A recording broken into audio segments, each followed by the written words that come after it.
Welcome back to the show, folks. This is Thursday Tier Talk, our belated Thursday Tier Talk, I should add.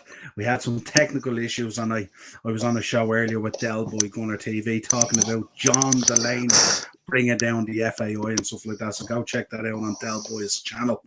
But let's get into this show, folks. We are a little bit delayed, so we're going to be pushed for time, so we got to get through this kind of quick. So we will start, Darren. Premier League preview. Hi, Niall. Hi, how are you? Sorry, I'm good. I should introduce my co-host, Dazzler, of course, is here. I'm all over the shop here tonight. Now. You're on the back foot tonight, pal, aren't you? I'm on the back foot here, big time, I tell you. Big time. Ian, I was in the comments. How are you, Ian? Sorry for the delay. And Ian, thanks for hanging on, Ian. Yeah, thanks for hanging in there with us. But let's get into this Premier League preview then. Man United versus Everton. Yeah, I suppose this is another big game for both teams, isn't it? Obviously, we got a good win last night. Hey, Joanne. We got a good win last night at home against Brentford. Any win against Brentford is a good win. Let's be honest. But Brentford aren't the team that they are at home on the road. So it was a slightly easier task. Now, having said that, we're exactly the same. We're not the team away that we are at home. I think at Old Trafford we've had a great season and picked up a lot of points. We've only lost once this season at Old Trafford, which was the opening day of the season, which I was at, which was great. But indeed, Everton are a similar side. Everton don't travel very well. I can see this being really tough, really gritty. We know what we're going to get from a Sean Dyche team.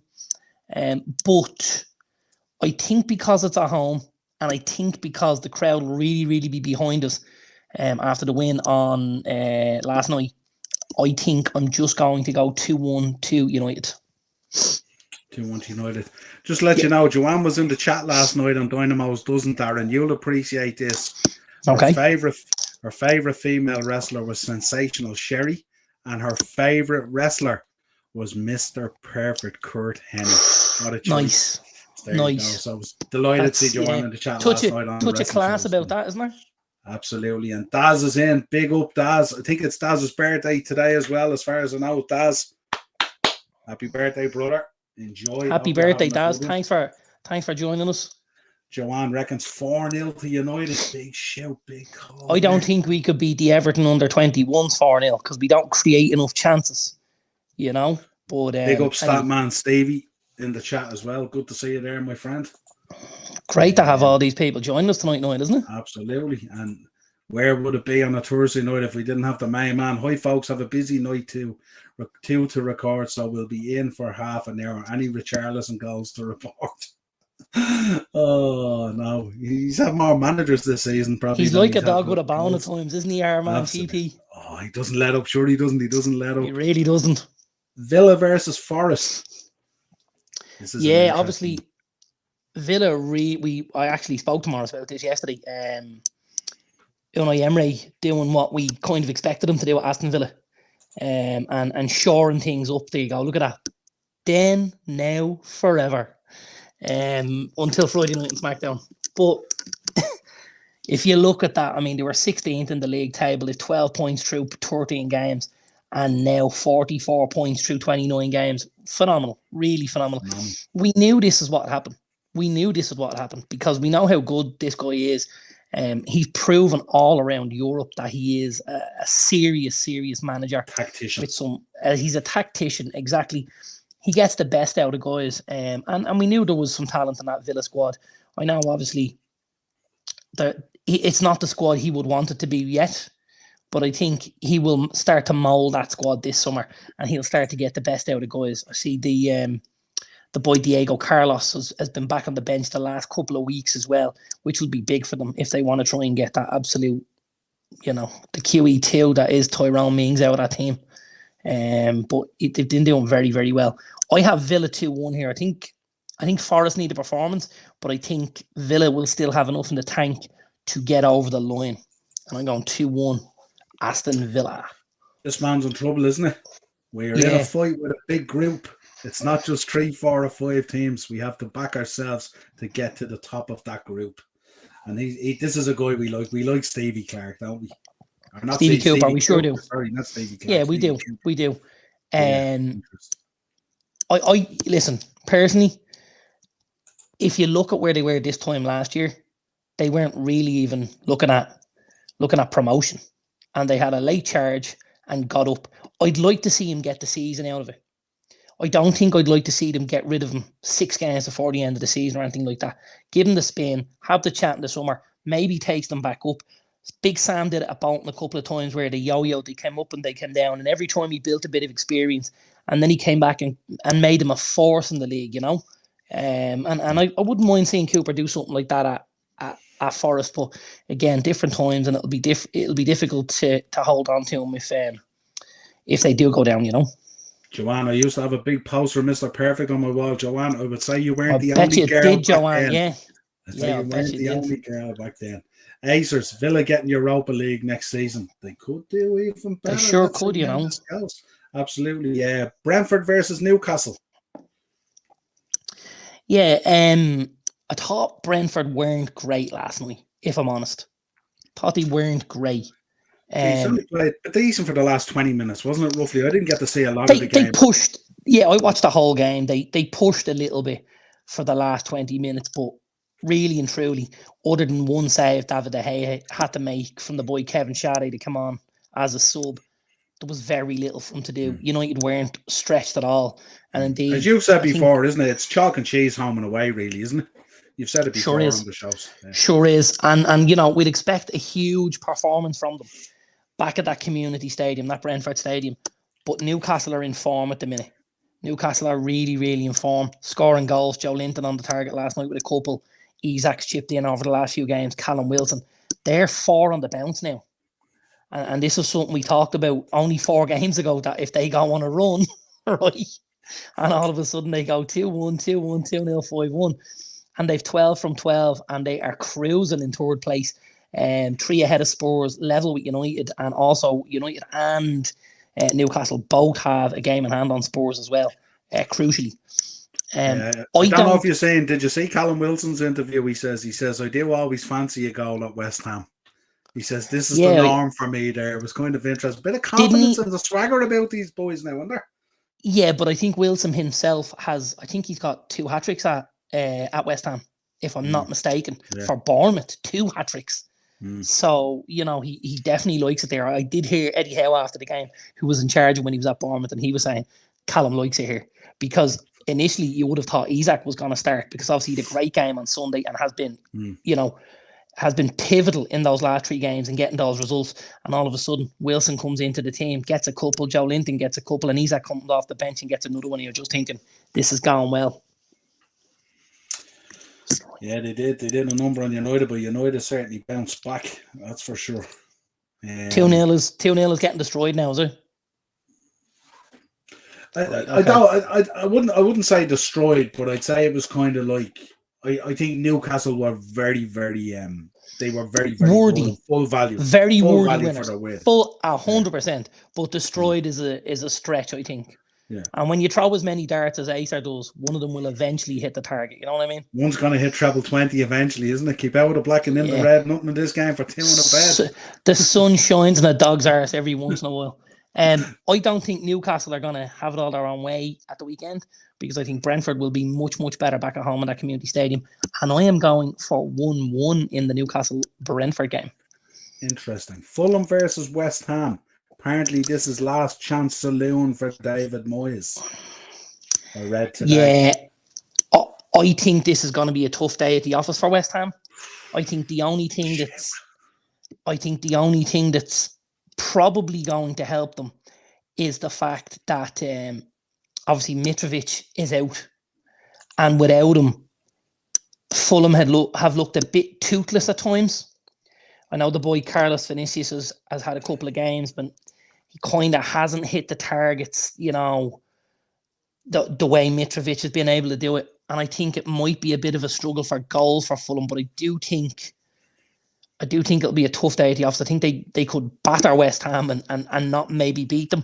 And I've actually gone 1-1 in that one as well. Does a 1-1 keep him his job?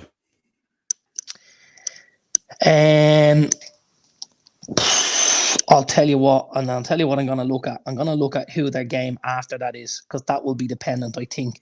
So if they get a draw with Fulham away, their next game is home against Arsenal, which is highly unlikely they're getting that now. Time for change, I think. Time for change.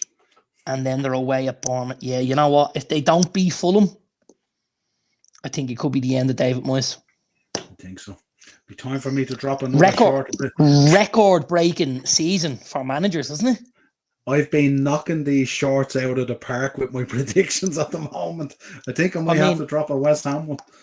I mean, by the end of the season, you could probably have Eric Ten Hag as about the 5th longest reigning and serving manager in this league, and you only come in at the start of the season. That'd be bonkers, wouldn't it? It's mad, isn't it? It is mad. Yeah, absolutely. Wow. We'll talk about Mitrovic later, of course, in the news. We sure will. As well. A bit ridiculous, I think, but we get into it anyway. Leicester versus Bournemouth. Leicester versus Bournemouth. I'm going to go Leicester here. I think Bournemouth have been very, very good at home. Again, like a lot of sides in this league at the minute, away from home, they struggle. They don't tend to put their best foot forward away from home. And I've got Leicester here to put a performance in. I've actually got the reverse of Joanne. I've got 2-1 Leicester, because I think Leicester have an awful lot of quality there if you can just get guys to turn up and put in a performance, you know. Easier said than done, don't forget, because, you know, they haven't been putting performances in. But I think they might just get over the line here. They've been unlucky. They've lost 2-1 to Palace and they've lost 2-1 to Villa in the last 2 games, so they're bang at it. I think probably Bournemouth are just a level below that, and I think they'll just get over the line, and it's 2-1 to Leicester for me. Tottenham Brighton. Goals.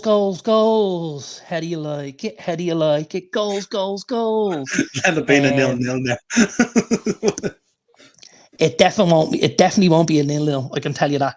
Listen, we're hang on. We're both Irish boys here. We have to take a moment for that Evan Ferguson goal the other day. We have to take a moment for Evan Ferguson in general. It's a full stop. You know, let's not forget, this kid is 18 years of age. If we were watching an 18-year-old English striker take the league by storm the way Evan Ferguson is doing, you would be quoted cricket figures, absolute cricket figures. Now, what's he genuinely worth? I would imagine 60 million euro. I would imagine with a season in the league under his belt, he's got to be worth about 60 million. How did Brighton do it? And you know what? And do you know what the great thing is? And I love this, right? Because I was looking at some of this the other day. I was looking at Brighton in particular, and when they were playing on Tuesday night, their starting 11. Now, don't forget, starting 11 was quality, right? But off the bench, they took Dennis Undav, Yassim Abbas Ayari, and Cesar Enciso, who scored, right? And also on the bench was Paul Van Heck, Valentin Buonanotte, Billy Gilmore, Danny Welbeck, Leroy Colwell, and Robert Sanchez. Like, if you've seen a bench like that, you wouldn't cower. You certainly wouldn't think we could be in trouble here. But every time they make a change, it works. And it just works in spades. The boy in Enciso came on the other night and got a goal, and I just thought, this kid's barely had a kick. There's the boy Sarmiento who plays as well. You've got the boy Estepina, the left back who came in at the start of the season. You got Cushedo, you got Solly March, you got Alexis McAllister, Matoma, Ferguson. Like, it's just this is not luck, is it? This is not luck. This can't be luck. Oh my God, no way! This is just the technical director of your dreams. Like an absolute unbelievable. It really is. I think in fairness to Acers, I think Evan Ferguson might be pitching his career a little bit higher than Tottenham. Just saying. Well, in let's be honest.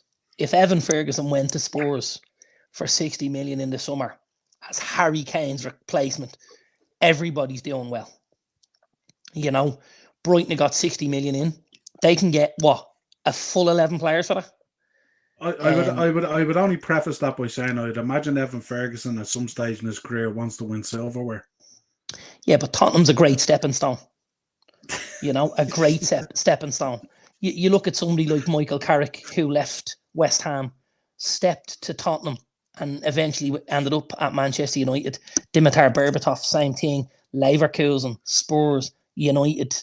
You know, there's been a lot of these guys. Modric to Real. Luka Modric, Croatia Zagreb, Spurs, Real. It's happened so many times. So Spurs are, in that sense, they can be a big club when they in the transfer market. You know, they can be big players in the market.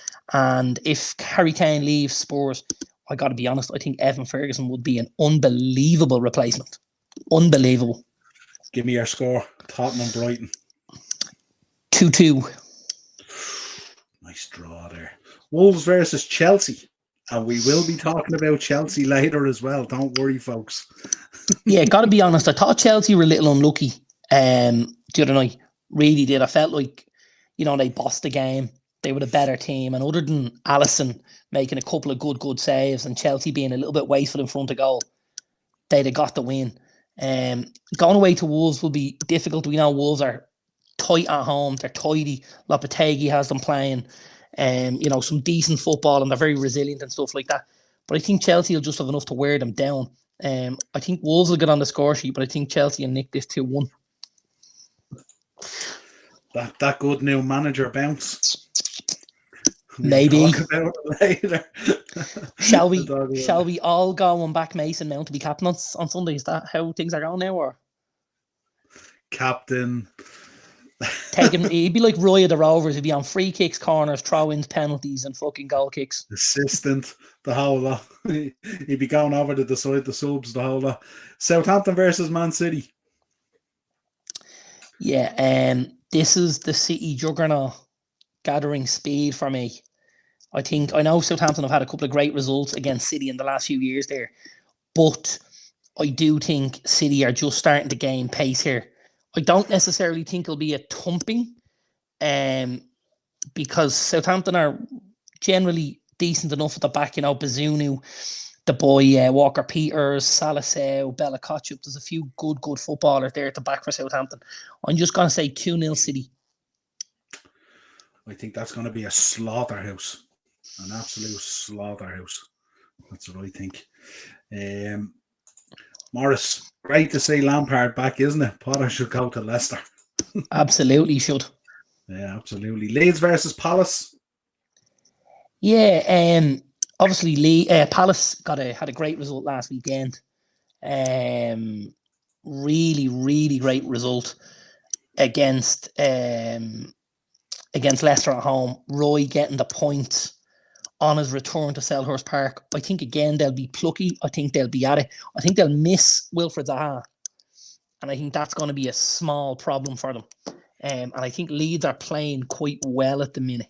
I think with Leeds playing well, I'm just going to say Leeds 2-1 here. Yeah, I was thinking that margin. I think it was marginal. Just marginal. Yeah, I just think Leeds have a few more goals in them than Palace do. That's all. Yeah, again, as you said, Zaha's a big loss, of course. And I don't know how long the Roy Hodgson manager bounce lasts as well, you know. And then we rounded out on Sunday, Liverpool versus Arsenal. This is a mid-table supremacy versus title race, isn't it? This is the second time I'm going to sing this song. Goals, goals, goals. How do you like it? How do you like it? I see goals. I do. I think this will be very similar to the Arsenal United game a few weeks ago at the Emirates, where it'll be end to end. It'll be goal for goal. And I don't see anything separating them. I have Liverpool 2, Arsenal 2. I think this is where Arsenal could drop some points. They don't have a great record at Anfield. And I think Liverpool have a point to prove after the last couple of games. And I think they will turn up and they will get a draw with this. Interesting. I'll be doing my preview tomorrow night. And it ain't going to be pretty. Yeah, it Oh ain't God, going to no. be pretty. Do you know I've had to go through the last previews calling for Alex Oxlade-Chamberlain to play? That's where this That's club has brought me this. horrific. That's where this club has brought me this season. That I'm looking for Arthur Melo and Alex Oxlade-Chamberlain to start. That's where I'm at. That's where I'm at. Did I say any more?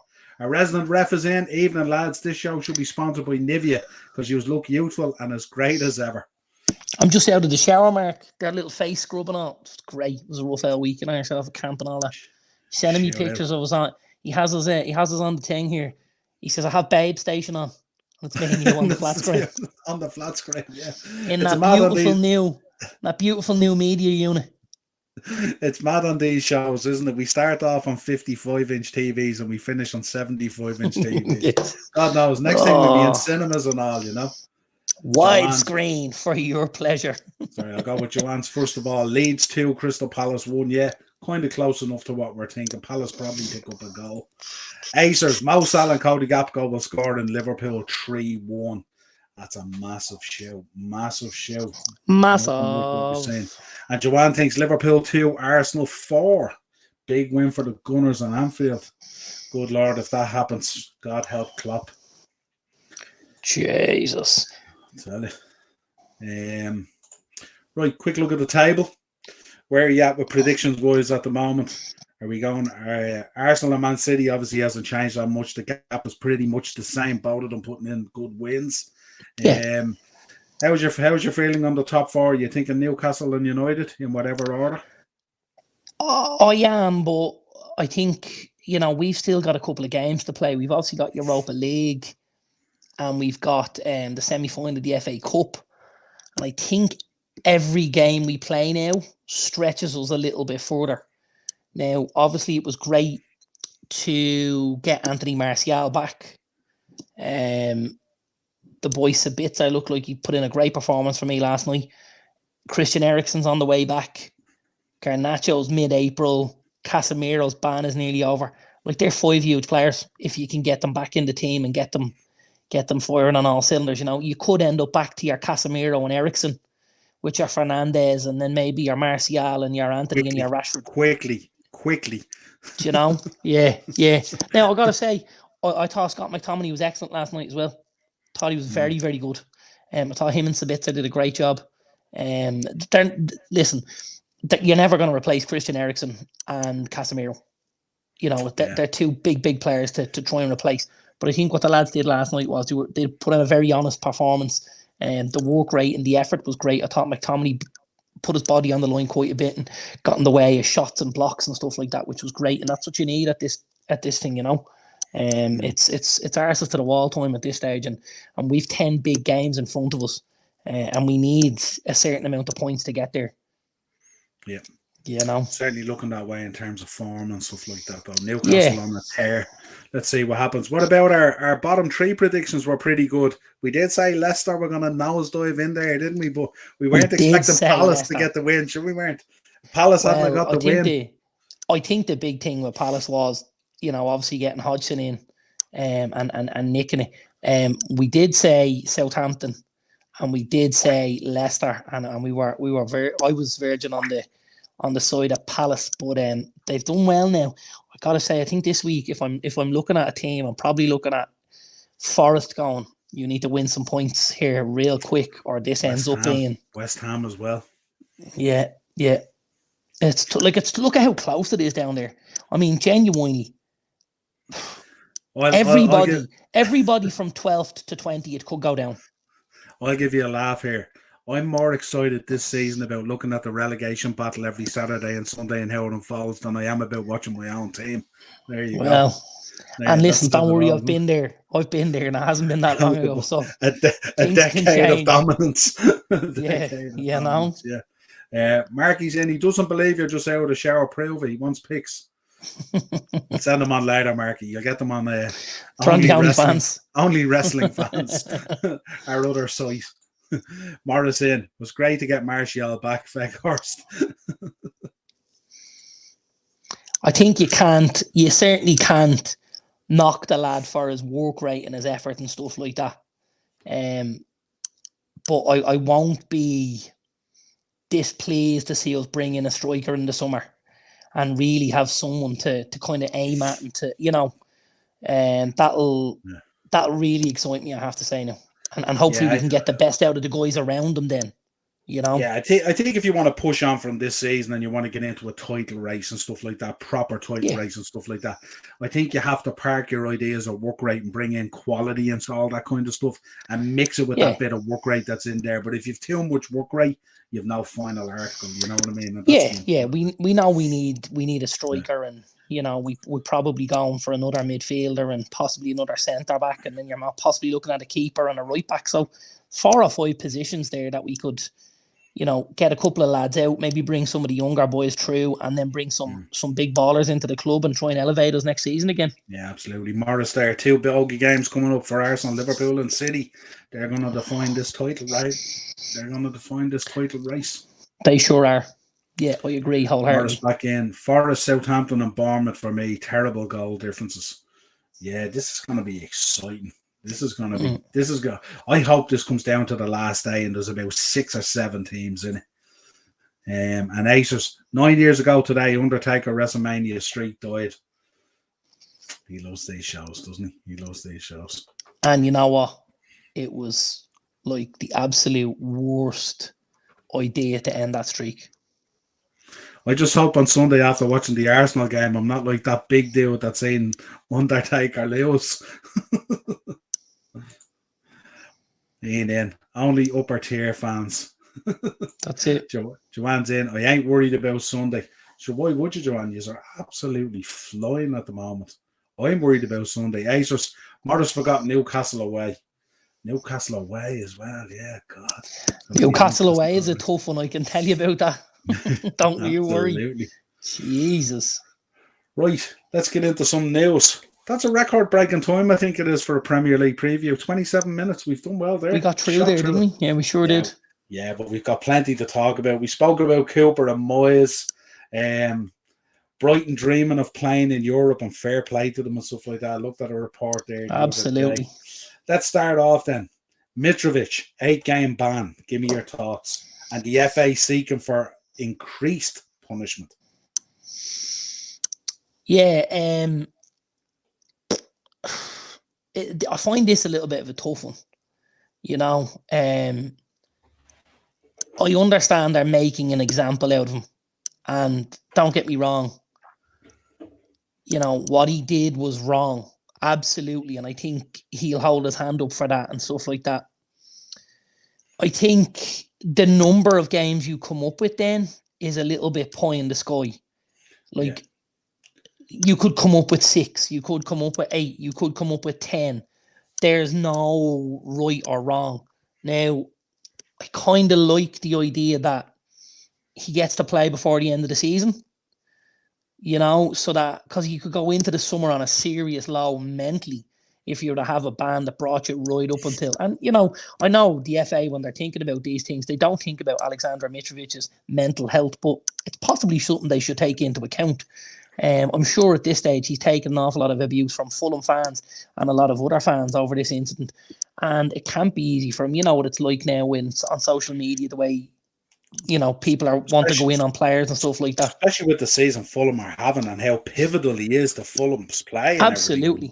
I think it's the number of games is just it's kind of something they've plucked from kind of nowhere. Now, in saying that, there's obviously precedents set over the years with incidents and stuff like that.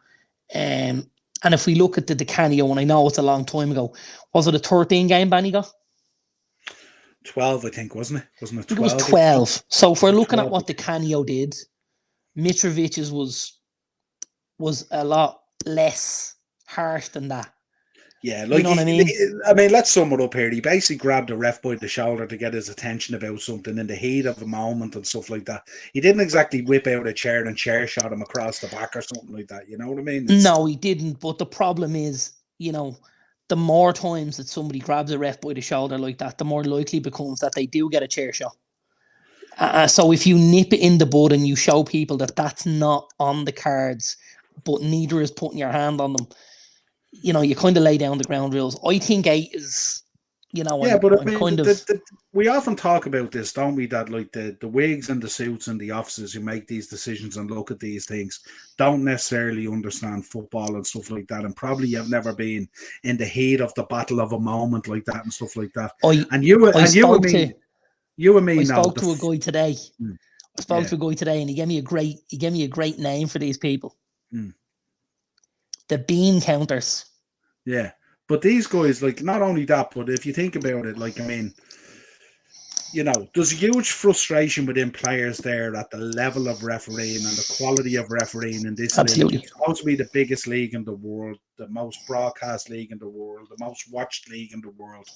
And like, you're using third or fourth tier referees. You're using referees at the moment that if they made the same decisions, me and you, Darren, standing on the sideline on a Saturday or a Sunday watching our kids, we'd be absolutely tearing lumps out of them. You know what I mean? So imagine the frustration of a player in the heat and the battle and the moment of a match.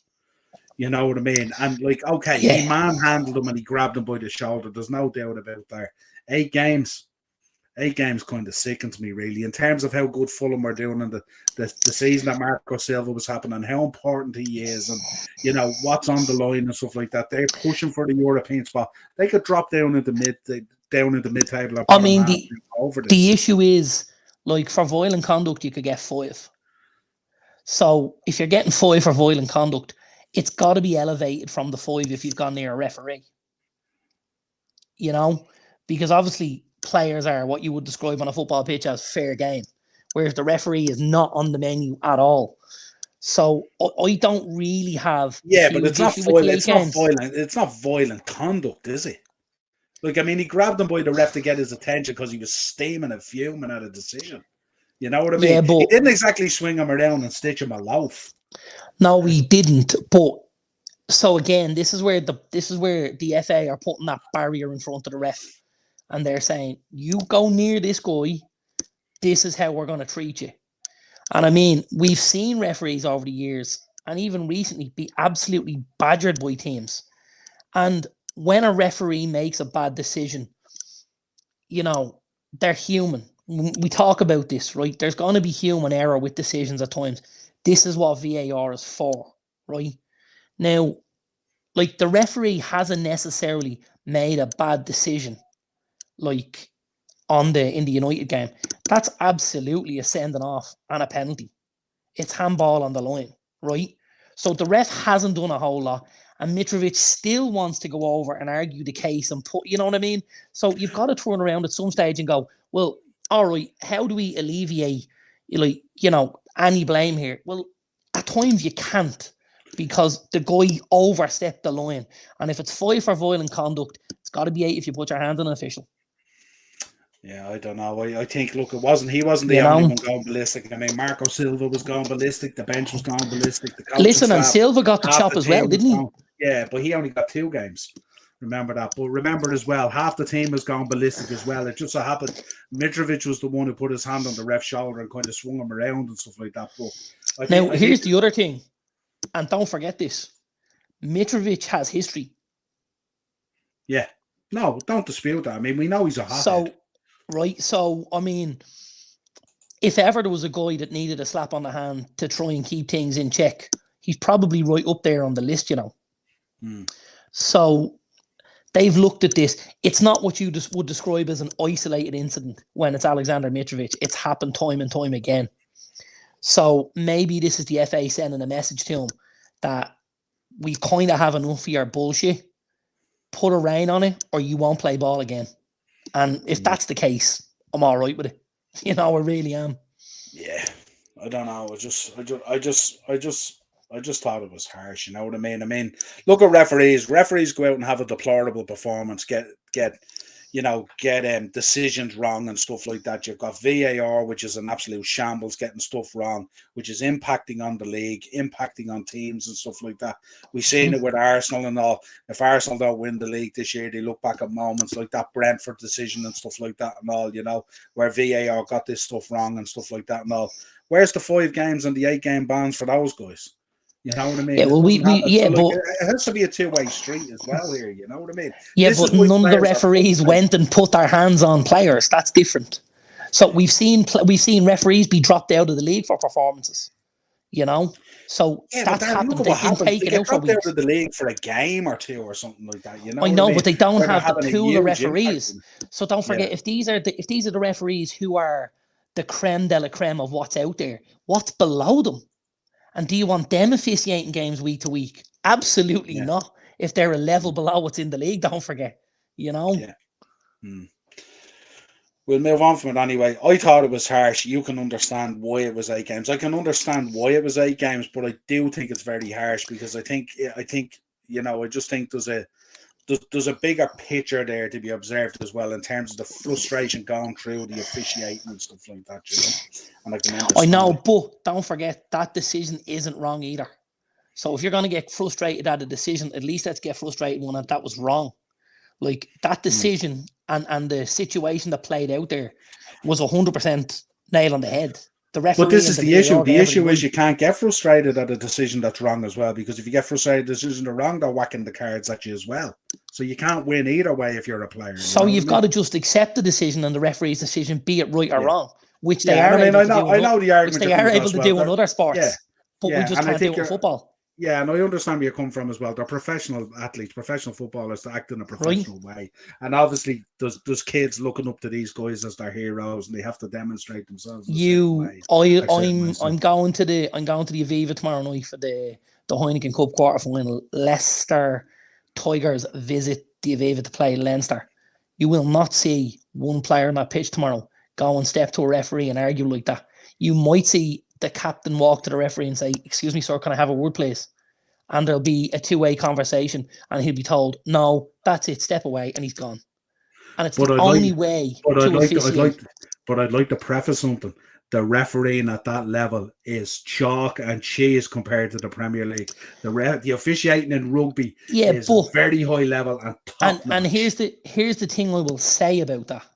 Okay, is it going to be easier to referee a game where you're not going to get balled out on every single decision by the 22 or 30 lads on the pitch who are there?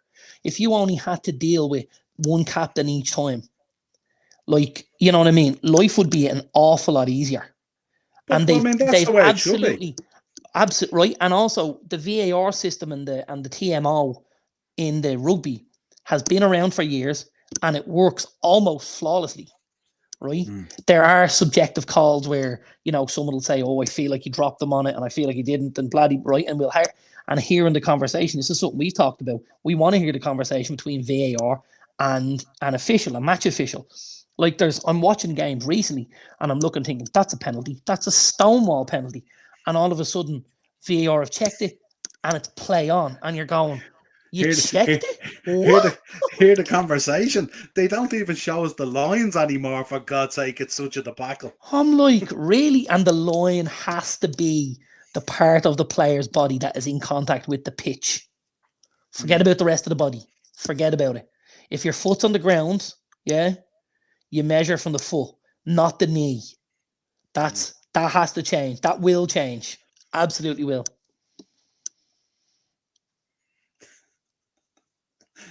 Marky's in our ref, of course. Some decent young refs in the championship. He deserved what he got. Was far too aggressive towards the ref and grabbed him. That's a no-go. I agree with you, Marky. Can't argue with that from a ref's point of view. And there's the man who has to go through it week to week, though, right? Yeah, so if anyone's got a good grasp on this, he knows. He deserves it. Well, you get him refereeing your game on Sunday or something like that, and you're ripping the head off him over it. I've yet to meet a player who lost the head like that on the pitch, and afterwards turned around and basically said he was wrong. I don't think even Eric Cantona regrets that drop kick. I'd say he. Well, I think that's different because we know there was obviously something that was said. But you know what I mean? Oh yeah, 100%. Absolutely. Yeah. 100%. Well, and we know Keane wasn't. We know Keane never apologised for what he did to Haaland either. No. And I think Zizou would go back in on Materazzi again if he got the opportunity. Whatever was whispered in that ear, 100%. Right. Let's move on from it anyway and talk Chelsea. You have very strong views on this. Frank Lampard announced today as interim manager. They've been in contact with Nagelsmann and Luis Enrique. I mentioned last night that I thought Ancelotti was probably in the mix, but Ian from the Chelsea Roar, my brother on the Dynamos, doesn't seem to think Ancelotti would be there. Well, I think, and Dean, our friend Dean, from the upper tier as well, made a great point, and I've heard this quite recently myself, that apparently it's almost a done deal for Ancelotti to go to the Brazilian national team in the summer. That's what I'm hearing. That's been muted quite a few times. So, Real are probably going to be in the market for one of these managers, and it could well be a Luis Enrique, it could well be a Julian Nagelsmann, it could well be an Antonio Conte, Does tell me this, does Luis Enrique look at that Spurs job, seeing what happened with Mourinho and with Conte, and go, nah, not on my CV? I think if I'm, pardon the pun, in the upper tier of managers in European and world football right now, I don't go near the Spurs job. I don't go near it. I think it's too much of a risk, it's too much of a gamble, and it's too much of a blot in your copybook. Just ask Jose Mourinho and Antonio Conte, who, by the way, I don't like either of them. And would I want either of them at my club? Absolutely not. They're anti-football, right? They don't play good football. They want to just park the bus, play on the counter-attack, and nick you off if they can. Stick a low block in. Like, it's fucking horrible to watch. Isn't it mad as neutrals that Spurs have gotten to the stage where even managers that we're not necessarily like, that we don't necessarily like, we still have pity for when they go there and what involves. When they go to Spurs, absolutely. Yeah. And do you know the one reason I feel like that? And there's a really easy answer to that. Daniel Levy. Yeah. Mark's saying, if it doesn't work out with Ten Hag, should we bring Ole back in? Darren's going to go on this, don't worry. There's plenty to say about Lampard tonight as well. I think the Tottenham job is a poison chalice as long as Daniel Levy's there. I really, really do. I think as long as Levy is there, you're struggling, because that's a big, big decision to go in and work under Daniel Levy and things not to work out, So talk to me. Lampard then going in as interim manager. These boys are still in the quarterfinal of the Champions League they're in? Yeah, they won't be in the quarterfinals of the Champions League for long, because Real are going to absolutely tear them a new one. If you saw what they did, this is great. Yeah, I seen it last night as well. If you saw what they did to Barcelona last night, unbelievable. Yeah. That you boys knocked Barcelona out as well. So maybe Barcelona may not be the gauge. Yeah, but we did. But they're still like 10 clear in the Liga, and they didn't. We didn't beat them the way Real did. Like Real absolutely took them to task. Yeah. Oh my God! Absolutely. And you know what? The scary thing is, it could have been more.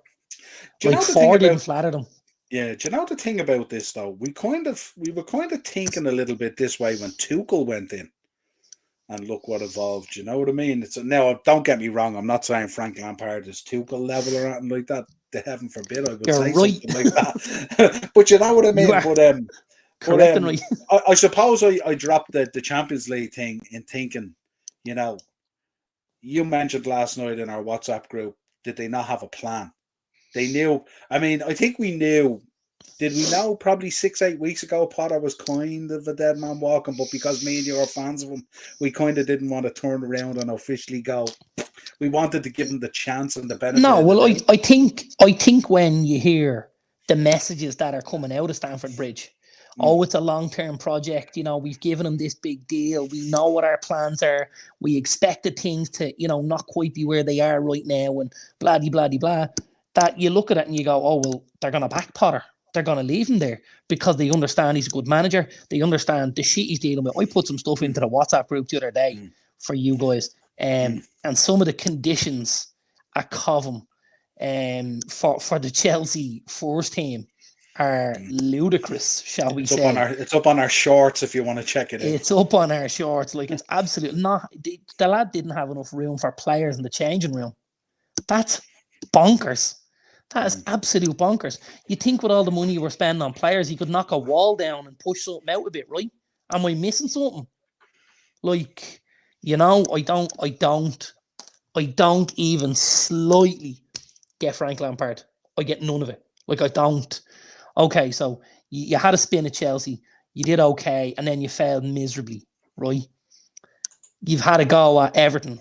Again, hey, Henry, you went to Everton. You didn't really have a great spin, and again, you failed miserably, and you're possibly on the verge of getting Everton relegated when they give you the chop and bring Sean Dyche in to steady the ship. And now, all of a sudden, you've ended up, in the Chelsea job again. You must be thinking, is this the Twilight Zone? Have I just got thrown out of Everton, who were in the relegation zone, and we were getting, tail whipped every week, to all of a sudden now I've been given the job at Chelsea? Nuts. If you look at Chelsea, and I spoke about this again on the WhatsApp group, Chelsea were kind of in purgatory a little bit, weren't they? I mean, they're never going to get relegated, and it was highly unlikely they were going to end up in a Champions League spot. Now, anything below Champions League, for me, I'd prefer to be out of, the Europa or the conference than be involved in those Thursday nights and getting lugged to Kazakhstan, Azerbaijan, Armenia, anywhere like that. So I prefer to miss out on that completely if I could.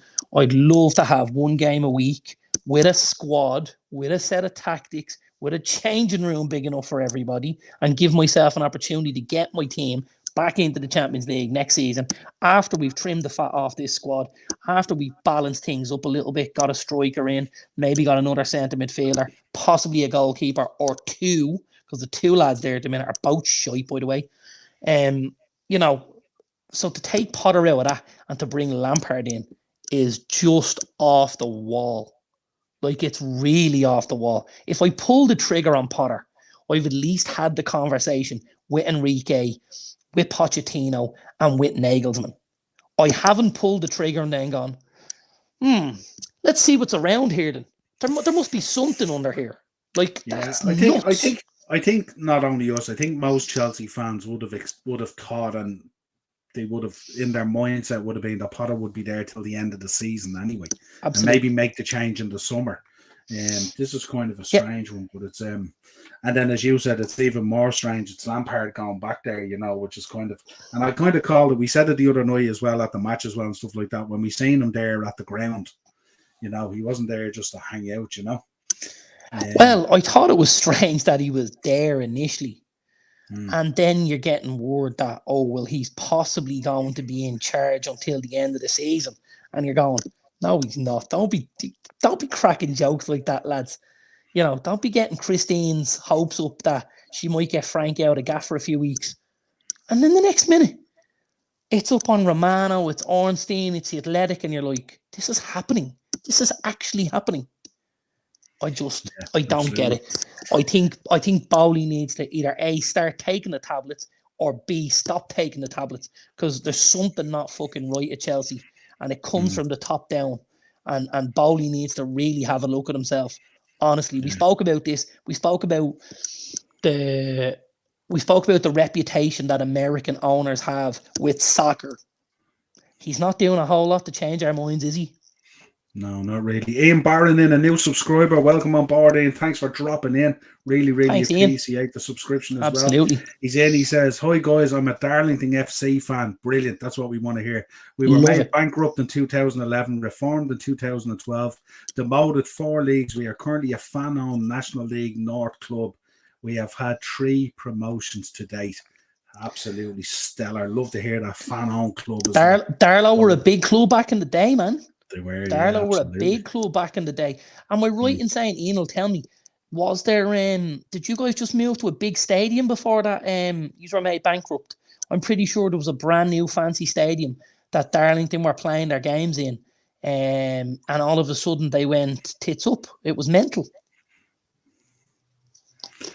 Acers, I have heard Potter's payoff was 60 million. I think they were talking it should have been in around the 60 million or something like that. But I think somewhere around 13 to 15 was agreed. But something? Yeah, I think there was an agreement made. That's right.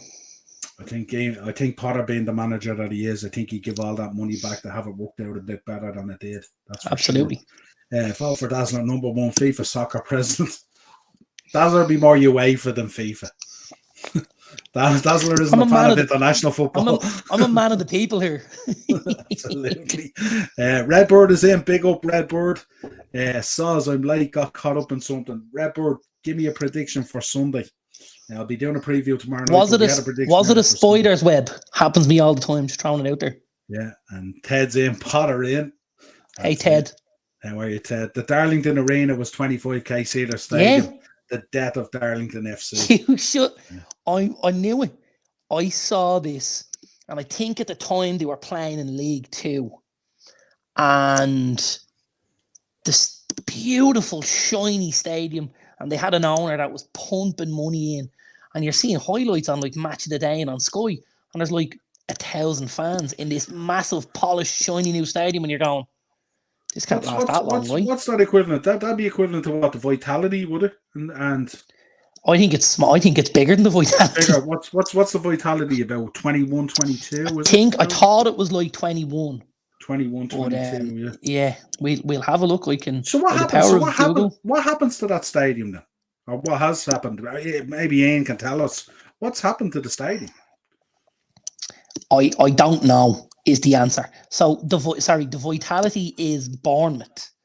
And the Vitality. I'm talking about Brentford. What's Brentford Stadium? Yeah, that's the community stadium. Yeah. So the record attendance at AFC Bournemouth is about 20,000. So it's bigger than that.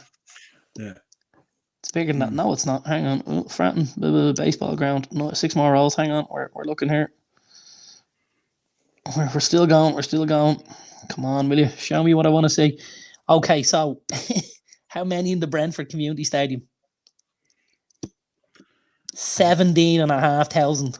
Is that all it is? Wow. That is mad, isn't it? That is mad. And Darlington at 25,000. 24. This thing was beautiful. Like, absolutely beautiful. I remember it. I remember thinking, because I think they had a couple of like guys that had, say, slid down the pyramid and were getting a good wage there. And you know, guys that had played for decent teams and stuff there. And all of a sudden it's gone belly up. Yeah. So tell us this, Ian. Let us know when they were in the 25,000 stadium. What was coming in? How many was going to matches? I think there was about 1,500 in a 25,000. Yeah, seriously, like. My God, do you know what? We should do it. We should do a show about this. Yeah, we should. Yeah. A local rugby club has bought the stadium. We should do a show about this. The death of Darlington Football Club. And a local rugby club has bought a 25,000 seater stadium. Yeah. Wow. Well, the pick from Arlington. Let's see, go back one. Can you go back there now? Yeah. Oh, sorry, there was one after that.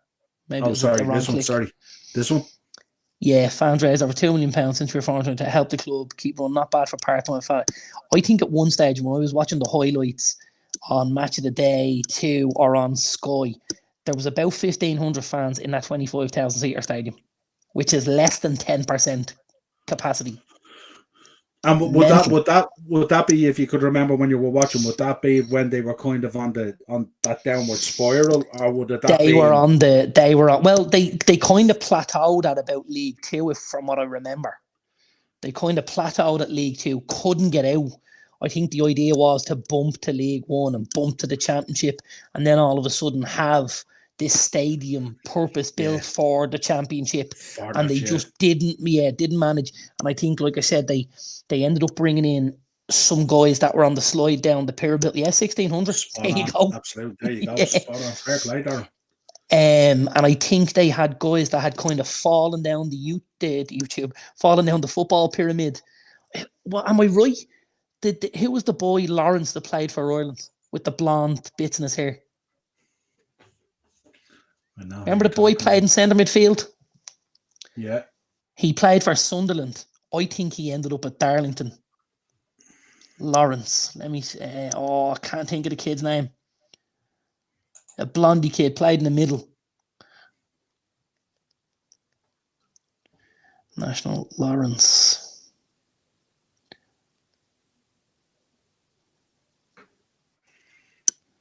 He'll tell us now anyway. Ian will tell us. Ian will know. Todd Bowley has bought the stadium. Liam Lawrence. Liam Lawrence, yeah. Liam Lawrence, yeah, I remember it well. I Yeah. think Liam Lawrence left Sunderland at one stage, and Sunderland and Darlington aren't a million miles apart. And I think at one stage, like Darlington's in the northwest, and I think at one stage Liam Lawrence left Sunderland and slid down the road to Darlington, but was nearly pulling the same kind of freight that he had been at Sunderland at Darlington. And I think this was the kind of, yeah. That's from what I remember now. I could be wrong, but yeah, Marky was in Liam Lawrence. Yeah, spot on. Yeah, absolutely. Yeah. Marky be on board. He'd know that. Yeah. Yeah. That's mad. But listen, that's great, Ian. Thanks for dropping on and subbing and all. That's a great story. Absolutely. We must get Ian on. We'll get Ian on to do a show. We should definitely get Ian on. Yeah, absolutely. That'd be good fun. Yeah, Ian, we'll be in touch and we'll get on with you. Get you on to do a show and we'll talk about Darlington. We'd love to get an insight into it from fans' point of view. We'll talk about how you raised all that money and all, and you know how fan ownership is going and stuff like that. We always talk about fan ownership and stuff like that, but that's cool. Great for joining us tonight. Absolutely classic. Absolutely. What do I want to talk about now? Brendan Rodgers. We have to talk about Brendan Rodgers. He said that he commented after being let go, of course, and he said that he had every confidence he would have kept the Foxes up. Yeah, and you know, I don't think I'd have argued with him. Great stuff, Ian. Thanks, Ian. I think he knows he had the makings of the squad there, but again, when I look at the Leicester squad, it's underperforming massively. So then you've got to look at what the issues are. Is he getting the best out of what's there? Now, okay, let's look at this, right? They lost the boy Kasper Schmeichel. Didn't replace him. Danny Ward's played. He's been shocking. The boy Everson's come in. He's been equally as bad, right? So they need a goalkeeper. Financial fair play tied their wrists on this massively. They lost the likes of Harry Maguire. They lost good defenders, Ben Chilwell as well, and weren't able to recruit replacements because they'd spent money higher up the pitch on Pats and Dakas, on Kelechi Iheanachos and guys like this. Jamie Vardy's on the slide a little bit. Not the player he has been. He's probably, you know, a kick in the arse waiting playing the championship next season, I would imagine. And there's quite a few in that Leicester squad, though, that aren't at the level they should be at. And when that's the case, I've got to look at the manager and I've got to say, why aren't these guys playing for you? So, like, I do understand where Rodgers is coming from, but I also think that, you know, there's a reason why the lads weren't showing up week to week, and there's a lot of it has to rest with Brendan Rodgers. Yeah, well, I think there was a little bit of toxicity there, wasn't there, at the start of the year as well, with Fofana going out of the building and stuff like that. It didn't sit well. Yeah, like, it didn't sit well. Fofana, Maguire, like Chilwell, like any team that loses guys like this has gone as Kasper Schmeichel as well, you know. Yeah. And then he picked up a number of key injuries in defence as well, didn't he? Johnny Evans had been playing well for them and stuff like that. A couple of guys picked up injuries, went down, and he was kind of, as you said on a number of shows, he was playing in Didi in defence and all. He was trying all sorts of stuff. He's played for most of the season. He's played the boy Daniel Amartey at centre back, who's not good enough in his own position, which is centre midfield. So what chance have you got? Yeah, so you know? there was issues there that we can identify, and also we know there's a number of issues off field as well. We spoke on a previous show as well about the owner having to pony up in terms of a debt, so they didn't go into trouble, and I think there might be FFP coming down the line as well. There could be issues there for Leicester as well, and so there's a lot going on there at the moment, you know, and it's not just Brendan Rodgers, although I did say, and I called it a while ago, that this was coming, and I was surprised that, to be honest, that it took so long, because you could see what was evolving, you know. Ted mad to think before Eric Ten Hag that talking of Rodgers to United, but you got to remember with Brendan Rodgers and Leicester and stuff like that, they've been hovering around top four, and he's been doing really, really well with them. Stuff absolutely, like got an FA Cup in the bag, you know, and stuff like that. And you remember how toxic United had gotten, stuff like that. So Rodgers kind of, on the face of it, might have looked a bit appealing at the time. You know what I mean? So, I would absolutely not be shocked to see Brendan Rodgers to Spurs. Yeah. Because I think when you're Spurs and you go looking, right? Yeah, Maddison. And I think when you're Spurs and you go looking, you're looking at Pochettino, you're looking at Nagelsmann, you're looking at Enrique, guys like that, like your neighbours Chelsea, right? I think that's where you're looking. But I think when Nagelsmann eventually goes somewhere, he probably goes somewhere bigger than Tottenham, right? For me. I think Pochettino is probably the most viable option out of those three. I don't think Enrique's going to come in because I think Enrique will talk to Jose Mourinho and Antonio Conte and go, not a chance of going into work for Daniel Levy. And with Nagelsmann probably choosing elsewhere, I think that means your big option is Mauricio Pochettino. And then it's again down to what's the deal with Harry Kane? Is he staying or is he going? How much money have we got to spend? And, what are you going to do for me, Daniel Levy? And if things don't line up for Pochettino and he swerves the Spurs job, Brendan Rodgers is right after that. He is right after that for my money. I'm going to call it now. Spurs fans, your next full-time permanent manager, Brendan Rodgers. Let's clip this up, baby. It could happen, absolutely. Another short for us to drop to another one of our predictions that are coming through. But that's a good point from Ted as well. Maddison as well has been in and out this season with injuries, stuff like that. Yeah, and we've had a lot of injuries. You've got a situation there where Tielemans has looked to be out. He wanted to be out. He's wanted to be out for the last 3 windows at this stage. Hasn't got it. He's going to go, I think, on a free in the summer. You've got Jamie Vardy, of course. Coming to Man United. Interesting. You've got Jamie Vardy there, who they've rang that towel out in and expected him to continue performing the way he did as he's aging. Yeah. And then you've really got Maddison there and Barnes, who really pulled the strings there for Leicester. Barnes has done pretty good this season, in fairness. Yeah, I got to say, I like the boy Barnes. Yeah. I really like the boy Barnes. I think he's a real honest player. I think his work rate is great. I think he's got lots of quality. But I think at times, when you're a young attacker like that, it's very tough to do it all your own. When you're looking across the pitch. And do you know what I like about him as well? Is durable. He's rarely injured and stuff like that. He's a solid guy. He can take a bang and get up off from it and stuff like that. Do you know what I mean? Dare I say Ross Barkley with talent.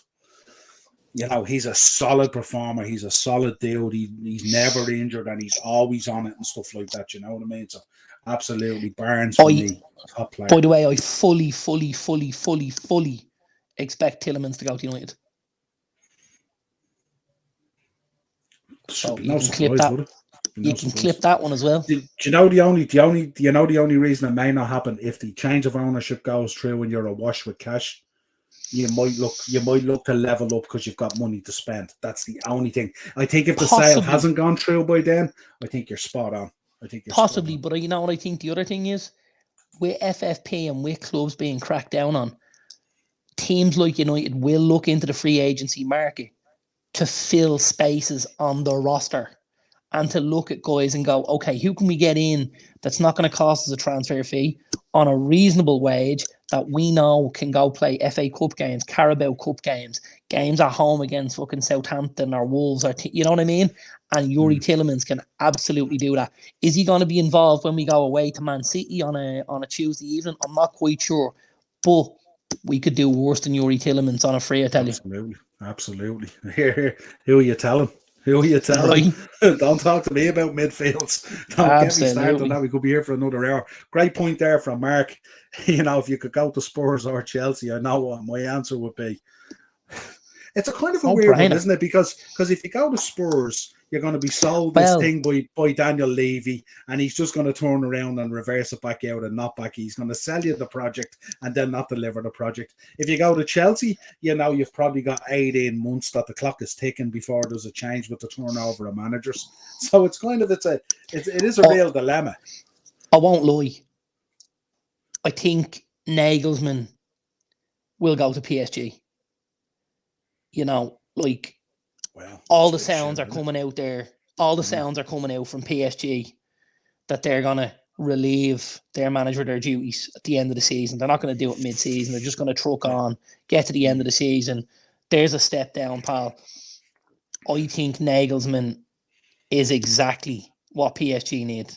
Because I think we spoke about this a few weeks ago, about that sort of longevity and about PSG going and picking up the better players in the French league and balancing the books. Like, there's huge talk of PSG that 3 or 4 of these big names could end up out the door in the summer.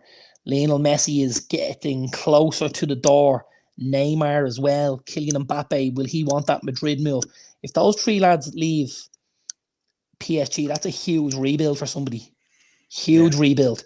And why wouldn't you give it to a guy like Nagelsmann, who's done stuff like that at an RB Leipzig and made them into, a big deal in Europe with a budget that was on a shoestring, basically. You know what I mean? Yeah, I love that comment from Redbird. It's not about go to Chelsea. You have a better chance of winning trophies and all that. It's go to Chelsea. They pay more. And the handshake at the end is normally phenomenal as well. Absolutely. If I'm Julian Nagelsmann, I don't go to either of them clubs right now. Either of them. No bother, Reno. Appreciate it. Thanks for tuning in, bud. Thanks, Ian. Appreciate it. Let's get on to I just want to put one out there. Player the other day, unfortunately, thoughts and condolences go out to his family. 21-year-old playing in the Ivory Coast, I think. Collapsed, I think, on the pitch and passed away there the other day. Didier Drogba has come out calling for better medical checks to protect footballers.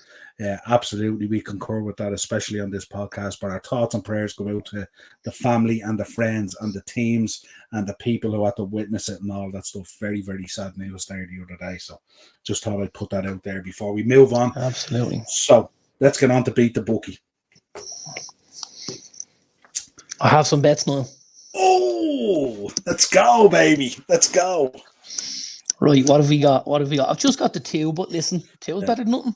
Let us know in the chat as well if you're doing any bets, if you're putting on any bets. And of course, always gamble responsibly. We always put that out there. And I did have a winner this week as well. He did. He had a big winner. A 20-1 shot it was in total, wasn't it? I had a nice little 20-1 winner on Tuesday evening. I had Villa. I had Brighton, I had Leeds, and I had a draw in the Liverpool-Chelsea game. And 20-1 as a little accumulator was lovely. Had a nice little tenner on it, and I am a happy camper. Will I run through what I've got for you, Niall? Yeah, go ahead. Okay, so I have 2 bets. My first one is a 40-1 treble. Yeah? Yeah. And in that, I've gone for 3 draws. I have gone for Brentford versus Newcastle. I have gone for Fulham versus Brighton. Fulham versus West Ham. Fulham versus West Ham. Yeah. And to finish off with my West London, my Brentford, my Fulham, and my Tottenham. So Brentford, Spurs, and Fulham all to draw 40-1. This is unbelievable. I did a draw bet as well, right? But I picked 4, right? Right. And mine is 100. You've 3 of them plus 1. Yeah, and mine's 125. I wonder is your other one the game I did, which is Liverpool Arsenal? No. Okay. No. I did Leicester Bournemouth. Okay. 125-1. I did Brentford, Newcastle, Fulham, West Ham, Spurs, Brighton, and Leicester Bournemouth. That is crazy. There you go. Isn't that crazy? There you go. Lads, get on that straight away in the chat. Get that in there. Get that on. And I only did this tonight eating the dinner, so it wasn't rehearsed. It was just a little bit off the cuff. We don't send them. We don't share them beforehand. No, we don't. We never do. And I've done a second one, and this is a slightly higher. This is 50-1, and this as well as a little treble, and this is result and both teams to score. Oh God, I've the same, and mine is in around the same odds as well. Right. And I did. Okay, so I've got Aston Villa. No, no, you're good to go. I've got Man United, and I've got Liverpool and Arsenal with the draw. I had one. I have Man United and Everton. I've United and both to score, Villa and both to score, and then a draw on the Liverpool and Arsenal and both to score. That's 50-1, and I like that bet. Do you know something? The bet that I picked out there matches your predictions in the preview. I did Man United, Everton. Man United to Yeah. win, both teams score. I did Chelsea to win and See both teams to Wolves. score. Yeah. And I did Man City to win and both teams to score. Very good. And I think you picked those last two as 2-1s, didn't you? I think in your predictions. City was 0-0, but the first two were 2-1. Or sorry, City was 2-0, but the other two were 2-1. Yeah, United and Leicester. James Ward-Prowse. Sorry, United and Chelsea. Yeah. James Ward-Prowse incoming with a set piece. That's interesting. My one's 55 to 1. 55. There you go. That is mad. This is mad. Uncanny. I did both teams to score on a result for Sunday as well. So I did Leeds to beat Crystal Palace. I think you predicted that one as well, didn't you? Of 2-1 Leeds, yeah. This is 20 to 1 if it comes in. This ain't a stretch by any stretch. And I did Arsenal to win and both teams to score. Arsenal to turn Anfield 20 to 1 double. 20 to 1 double. Yeah, Arsenal Leeds to win and Arsenal result and both to score 20 to 1. I think That's Arsenal not to win a bad both bet at all. I think Arsenal to win and both teams to score is 5 or 6 to 1 on its own. I can, by the power of Brave Star, I can tell you now. Football competitions, Premier League, Sunday Fun Day. Let us have a look at that result. I'm about to score. Redbird isn't buying Okay, it. He reckons Newcastle to draw. No way. Well, I have Paddy. To go. I have Paddy Power in front of us. Yeah, Brentford's a real tough race to go. I've got Paddy Power in front of me here. And the prices on Paddy Power are Liverpool and both to score 7 to 2, so 3.5, yeah. The draw and both to score 16 to 5, so 3.2 instead of 3.5, yeah. Yeah, 3 and a fifth. And Arsenal and both to score 3 to 1. That's low. That's low to what I'm saying anyway. Yeah, that's 3 to 1 on Paddy Power. Yeah, interesting. But look at those 3 and a fifth, and 3.5. Wow. Pick a winner there. Jesus. Absolutely. Yeah, and the thing about it is it's based on form. The betting definitely isn't based looking at the form guide at the moment. I have one in here. I have one in here from our resident ref. He just sent one in here. He's picked out anytime goal scorer. So he's went with Aston Villa versus Nottingham Forest. Of course, Ollie Watkins, who's in stellar form at the moment. He's gone 1, 2, 3, 4. He's gone 4 in this. So he's gone with Callum Wilson for Newcastle. Yeah. Interesting to see what happens there. He's gone with Joe Felix, or Joe Felix, as they're talking these days about it, for Chelsea against Wolves. And of course, he's gone for Evan Ferguson against Spurs for Brighton. Gotta say, I've been very, very impressed with Joe Felix. Very impressed with him. Really, really have, you know. I don't necessarily think he's getting the best rub of the green at the minute. And I think if he was slightly different, he could have 4 or 5 goals here. He's hit the post and the crossbar like a number of times. He's had the keeper make a couple of saves, and you're just thinking, if this kid gets rolling, some of his touches, some of the way he glides with the ball at his feet, his little balls around the corner, you're just thinking, I can see why Atletico Madrid dropped absolute wedge on this kid, because he can do an awful lot out there. Yeah, we won't have to worry about it this weekend though, because he'll probably get dropped for Mount, will he? It's incoming. It's incoming. We know it. The scary thing is it could be, and that's nuts. I'm gonna look forward to if that happens. I can just see the steam coming out of your phone if that happens. It'll be crazy, different level. But that's a 50 to 1 anytime goal scorer from our resident referee, Ollie Watkins, Callum Wilson, Joe Felix, and Evan Ferguson to have a big weekend against Spurs. There you go, folks. Nice. That's it. That's our Beat the Bookie. That's our show, folks. Thanks for tuning in. Of course, hit up all the channels in the chat there, folks. Also, folks, if you have your channels, drop your links into the chat anytime you want. As always subscribe, like, and share for all the channels and spread them. 100%. Yeah. Sorry about being late. A few technical difficulties. Plus, I was on a show on another channel, as always, flying the upper tier flag. So check it out, Del Boy Gunner TV. We also dropped a show last night on Dynamo's Dozen. Kenny Noble was back on with myself and Ian. WrestleMania 39 review. And we were talking about the big Endeavour buyout. I will be back tomorrow night at 8 o'clock for an Arsenal preview. If any of the Arsenal fans in the chat or Liverpool fans want to join me for another therapy session as we push towards the end of the season, I'll be very happy to have you on. It's not a problem at all. It should be an interesting one. I'll see if Dal or Coyle or the boys are available to come on as well. Bit of crack. Try and enjoy it. Until next time, folks. A pleasure having you all on here. Stay safe. Enjoy the weekend. Have a fantastic Easter break. Don't do anything silly in cars or anything like this. It's a bank holiday weekend. We don't want any bad news from anyone who's been in an accident or anything like that. It always happens around bank holiday weekends. Like, share, and subscribe. We will be back again real now. And Ted, and to sign off, fuck Cody Rhodes. Cody got rightly fucked anyway. He did, yeah. Are we making the call about the announcement on Friday night? The announcement on Friday night. You didn't say Triple H is going to speak on SmackDown on Friday night. Okay. Should be interesting. It was put on the WWE Instagram earlier on.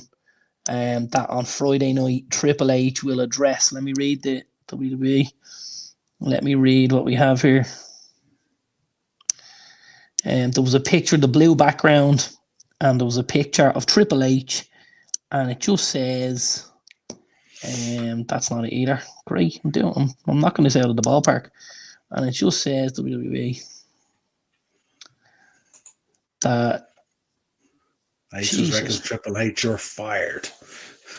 I would say he's probably not far away. You reckon he's out of the building? I think so. I'd imagine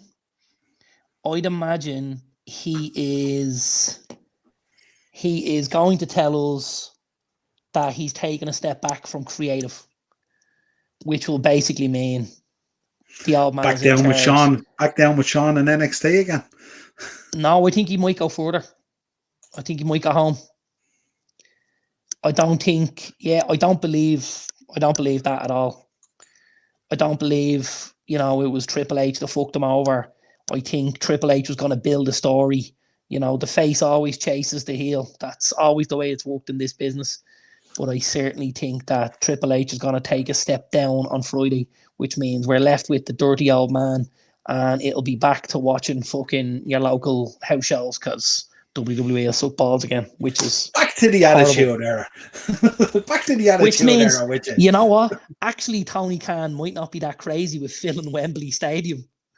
If all the fans decide to get up and walk away from their WWE TV sets. Now listen, you're not going to find me at it. That's a different day. It's a different day's work. That ain't going to happen. I know Aces. I was going to say that to you, Aces, Wembley and stuff like that. I put a short up today on Dynamo's Dozen. Ain't going to happen. Now, I actually like Cody, but I'm glad he didn't win. It was too early. Yeah, you can't go in your first match and take the gold and think like all this. But you know what? What a match. And if you don't look at Cody Rhodes after that match and think superstar, you'd have another look. Yeah, he definitely propelled himself into the 24/7 title picture anyway, that's for sure. Nah, I'm only messing. I love Cody Rhodes. He was phenomenal. Yeah. He's no AJ Styles, but he was phenomenal.